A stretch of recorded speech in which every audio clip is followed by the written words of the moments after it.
কবিরা, জেনে না জেনে ইচ্ছায় অনিচ্ছায় শিরকি বেদাতি সব গুনাহ করেছি। আল্লাহ, আকাশের নিচে জমিনের উপরে আমার চেয়ে বড় গুনাহগার আর কেউ নাই।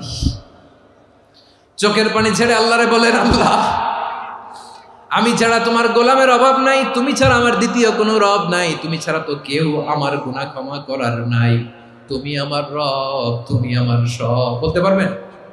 এই তাকরীর আমার পটুয়াখালীর ভাইয়া, এই স্বীকৃতিটা দেখতে আল্লাহ বড্ড ভালোবাসে, কারণ আমরা সবাই গুনাহগার। আমরা সবাই কি? বিশ্বনবী বলেন, কুল্লুকুম খাত্তাউন, বানি আদম, তোমরা সবাই পাপী। সবাই কি? সবাই পাপী। আমরা সবাই পাপী। আপন পাপের বাটখারা দিয়ে অন্যের পাপ মাপি। আমরা যে পাপী এটা ভাবতে মনে চায় না কারো, খালি অন্যের পাপ দেখি আমরা। এটা ভুল।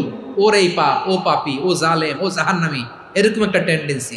আমার যে কি হালাত এটার খেয়াল নাই। খেয়াল করতে হবে যে আমি সবচেয়ে বড় পাপী।